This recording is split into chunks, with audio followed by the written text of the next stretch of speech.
Questão número 1 da prova da Petrobras de 2017 para o cargo de técnico de operação da ACES Gran Rio. Em plantas industriais, a temperatura é uma variável importante, que pode ser usada para monitorar a pureza de um produto ou a conversão de uma reação, sendo bastante comum o uso de um instrumento chamado termopar para sua medição. O termopar é um sensor de temperatura que consiste em... Vamos, amigos, aqui a gente está interessado em saber o que é um termopar, né? É importante a gente saber o que é o termopar. O termopar, ele tem um funcionamento baseado no chamado efeito Seebeck, tá? Então, quando a gente fala de termopar, a gente tem que ligá-lo diretamente a esse efeito Seebeck. E o que é esse efeito, né? Ele vai ocorrer quando a gente tem o quê? A gente tem dois materiais diferentes. Materiais diferentes. Tá? Isso é mais importante. Que são unidos, tá? Formando um circuito fechado. Só que o que acontece? A gente vai ter uma diferença de temperatura nas junções, tá? E isso vai gerar uma diferença de potencial, tá? E como é que a gente vai fazer isso aqui? A gente tem uma junção aqui, ó. A gente tem uma junção de medição. Aqui é o ponto onde a gente vai medir a nossa temperatura, tá? Aqui eu vou ter um metal A.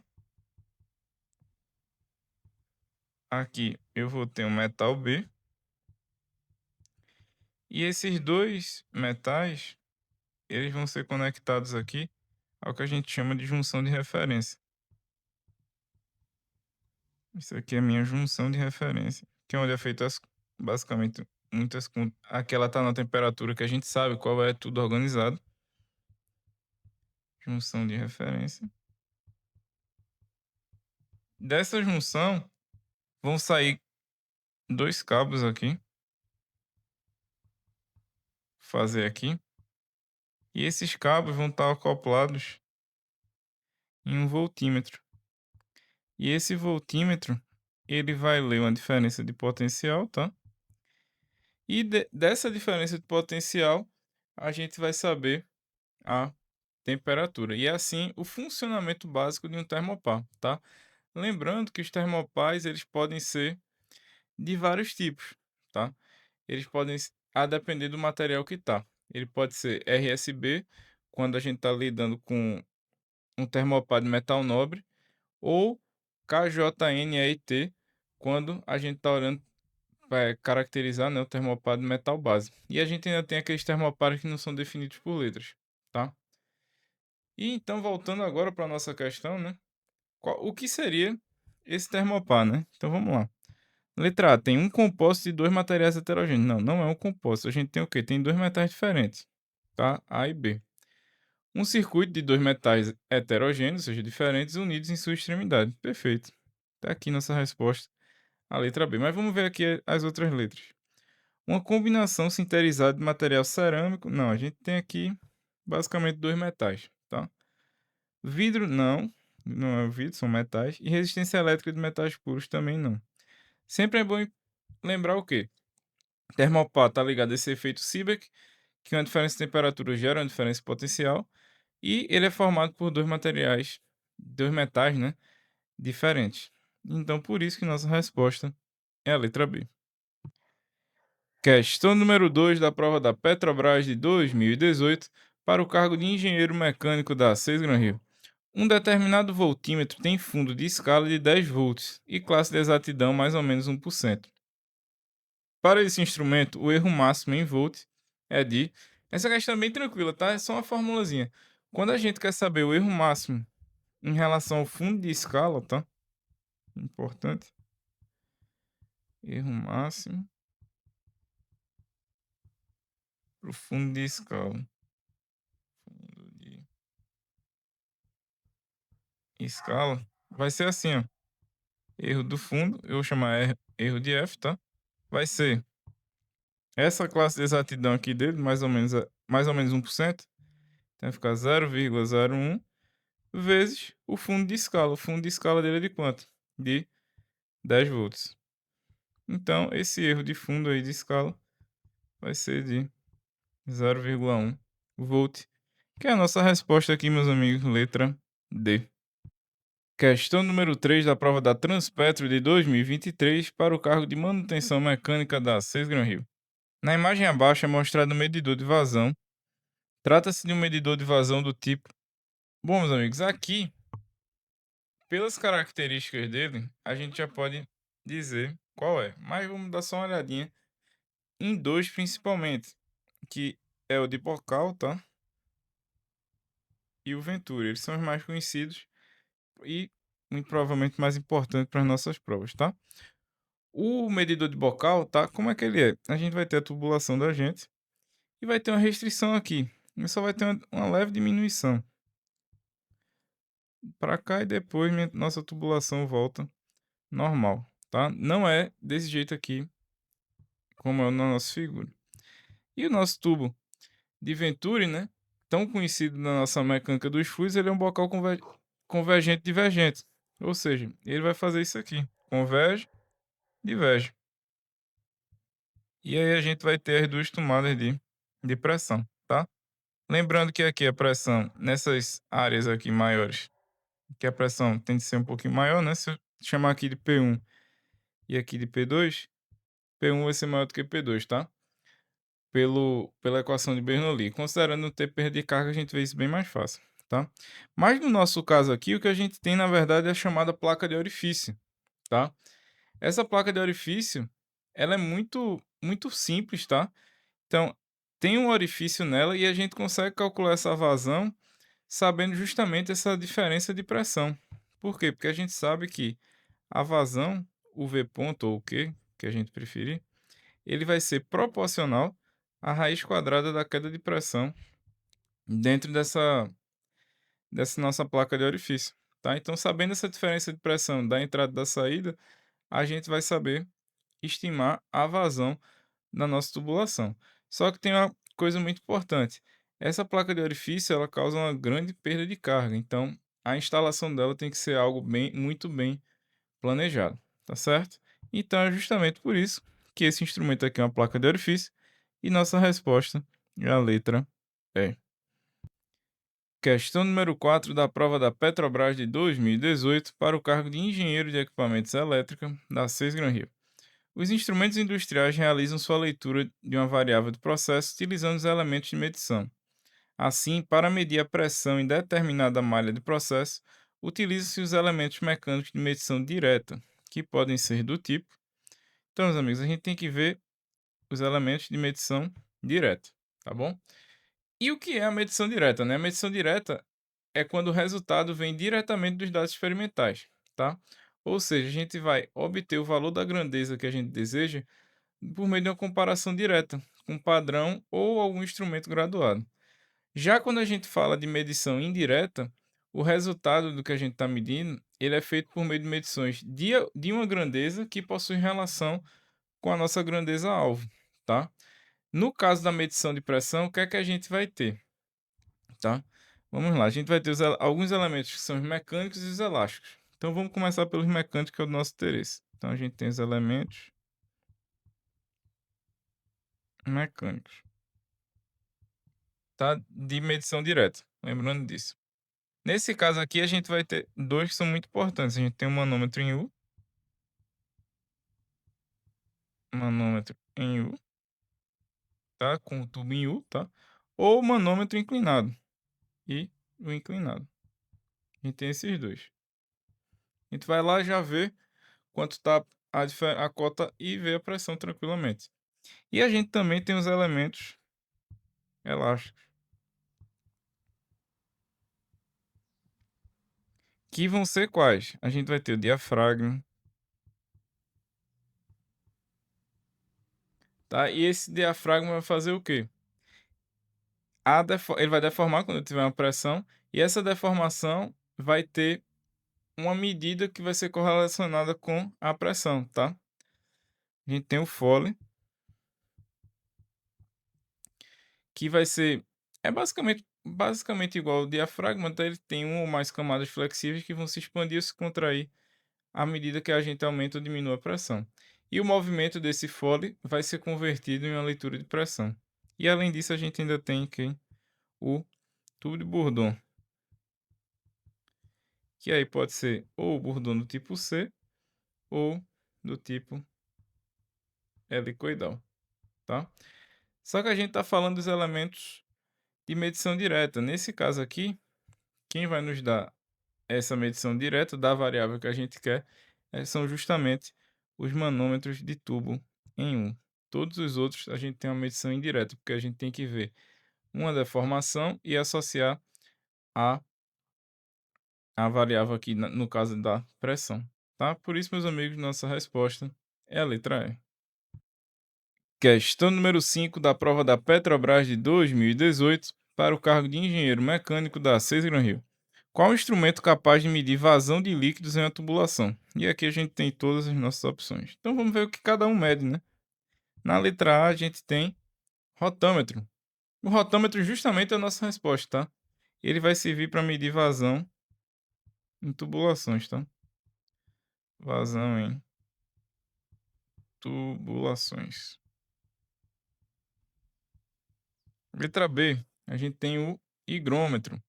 Higrômetro, ele serve para medir a umidade do ar, tá? Umidade do ar. Ou de algumas substâncias, tá? Ou de substâncias. Letra C, manômetro, tá? Manômetro, ele é utilizado para quê? Medição de pressão de fluidos. Letra D, cronômetro. A gente já sabe que cronômetro serve para medir tempo, tá? Intervalos de tempo, podendo ser analógico ou digital. E por fim, a letra E, o nosso termômetro que serve para medir a temperatura. Como a gente quer um instrumento que mede vazão, é o rotômetro. E a nossa resposta vai ser a letra A. Questão número 6 da prova da Petrobras de 2017 para o cargo de técnico de operação da Gran Rio. Em um transmissor pneumático, o sinal correspondente a uma variação de 0 a 100% da faixa de medição é de 0,2 a 1 bar. Para um processo em que ocorre uma variação de temperatura entre 20 e 120 graus Celsius, a variação de temperatura de 80 Celsius corresponde a uma pressão em barra do transmissor de.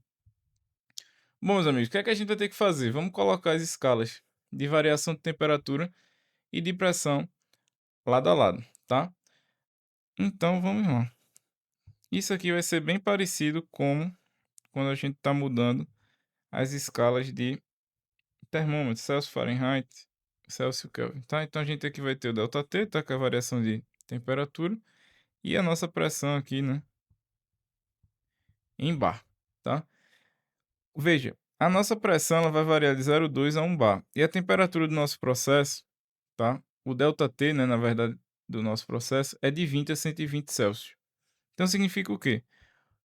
Se a variação é de 20 graus Celsius, deixa eu colocar aqui 20 em graus Celsius, a nossa pressão ela vai estar 0,2 bar. E se meu ΔT for de 120 graus Celsius, minha pressão vai estar de 1 bar. Eu quero saber, quando meu ΔT tiver 80, qual vai ser a minha pressão aqui, P, tá? A questão não nos diz nada explícito, tá? Mas a gente tem que fazer alguma comparação entre essas escalas. E a forma mais simples é considerar que ambas são lineares, tá? Por que eu estou fazendo isso? Porque a gente consegue fazer basicamente uma regra de 3 simples, tá? Então a gente vai fazer o seguinte, vai dizer aqui, ó, esse tamanho aqui tá para esse, assim como esse pedacinho aqui maior também tá para esse daqui maior. Eles são proporcionais, já que as duas são lineares de acordo com a nossa hipótese. Então a gente vai ficar 80 menos 20 está para 120 menos 20, assim como a pressão que eu quero menos 0,2 tá para 1 menos 0,2.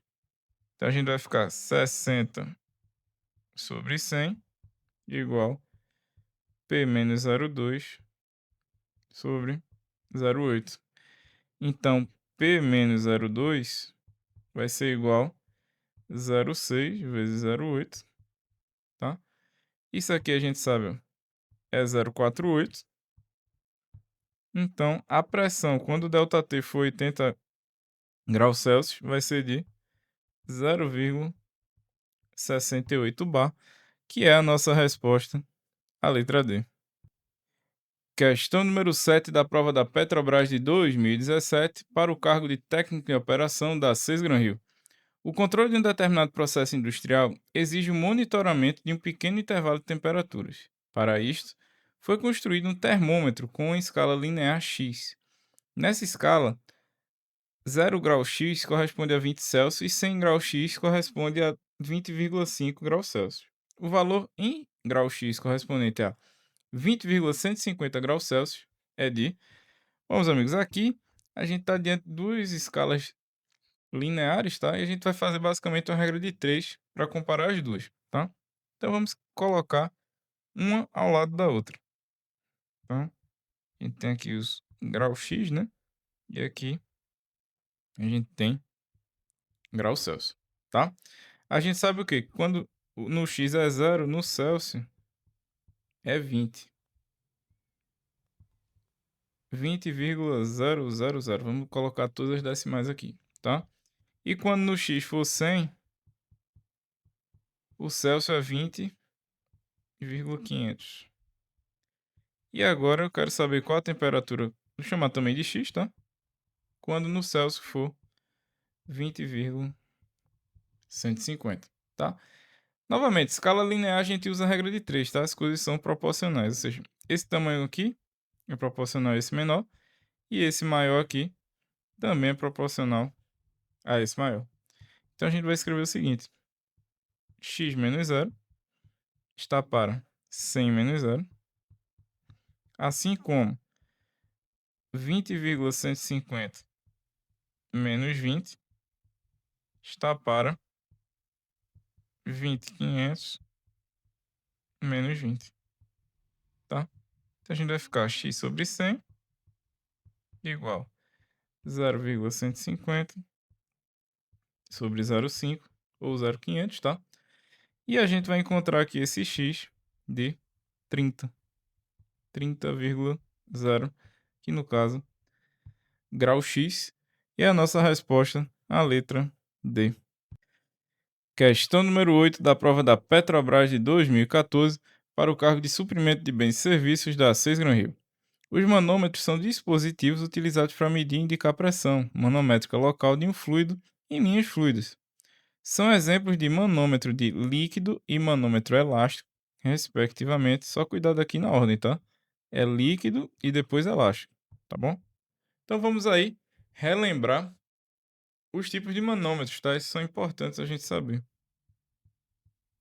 Vamos aqui, o manômetro de líquido.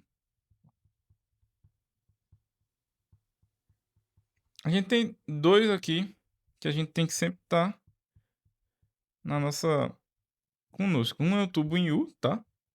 E o outro é o tubo inclinado. Ah, quando eu uso cada um? O tubo inclinado é muito bom quando a gente tem uma variação muito pequena de pressão, a gente quer sentir ela, tá? Eles são mais sensíveis, tá? E preciso do que o tubo em V, a gente vai e usa eles, tá bom? Então, agora a gente vai para os manômetros elásticos. Ou seja, a gente vai ter algum elemento elástico ali que vai captar essa pressão. Quais são os mais comuns, tá? A gente tem o Bourdon, ou o tubo de Bourdon, tá? O Foley, o diafragma e essa cápsula. Diafragma e a cápsula. Só que perceba que a gente quer primeiro o líquido, né? Então, aqui tá ok, né? Tubo U, tubo inclinado tá certo. Aqui já não pode nenhum desses três. E agora a gente quer o quê? O elástico. Então não pode ser um tubo inclinado. Então só pode ser o tubo de Bourdon. Por isso que nossa resposta é a letra B. Questão número 9 da prova da Termo Bahia de 2012 para o cargo de instrumentação da Sesgran Rio. O termômetro baseado na dilatação do mercúrio no interior de um recipiente de vidro fechado, ele é do tipo... Bom, meus amigos, termômetro, quando a gente fala de termômetro de mercúrio, né? termômetro de mercúrio. A gente sabe que o mercúrio ele vai subindo ou descendo, dependendo aí da temperatura, né? E ele é baseado em quê? Em dilatação volumétrica, tá? Dilatação volumétrica. Ou seja, se minha temperatura aumenta, né? Eu aumento aqui, colocar até um ΔT, né? Que a gente vai ter, aumento a temperatura. A gente vai ter um aumento aí do volume do meu mercúrio. E aí ele vai se expandir e vai subir por aquele tubinho capilar bem fino. Aí a gente vai ler a temperatura. Da mesma forma, quando diminui essa temperatura, tá? A gente tem uma queda de temperatura, diminui o volume aí do mercúrio e ele vai cair e a gente vai ler uma temperatura mais baixa, tá? E é por isso que a nossa resposta é a letra D, que é a forma que esse termômetro de mercúrio funciona, através da dilatação volumétrica desse líquido, que nesse nosso caso aí é o mercúrio. Questão número 10 da prova da Eletronuclear de 2010 para o cargo de engenheiro da Cesgron Rio. Qual dos seguintes instrumentos é usado para a medição de temperatura elevada de gases em estufas, fornos, dutos de exaustão e chaminé? Bom, meus amigos, aqui vamos aproveitar a questão, né, para dar uma revisada geral nesses instrumentos. Com exceção aqui do termo defletor, que ele não faz muito sentido quando a gente fala de temperatura, tá? Primeiro, letra A, refratômetro, tá? Para que serve esse refratômetro? Ele mede índice de refração, tá? Índice de refração. Ele é usado em líquidos para determinar a concentração, tá? Por exemplo, açúcar, salinidade, esse tipo de coisa. A gente, pelo índice de refração, consegue medir muita coisa. Letra B, ponte de Kelvin. Aí a gente usa isso aqui para quê? Para resistência elétrica, tá? Resistências elétricas aqui muito baixas. Muito baixas. Letra C, pirômetro é a nossa resposta, tá? Ele é utilizado em temperaturas elevadas, principalmente onde a gente não consegue um contato direto, tá? Ou não é possível, tá? Não é possível um contato direto com objeto ou fluido.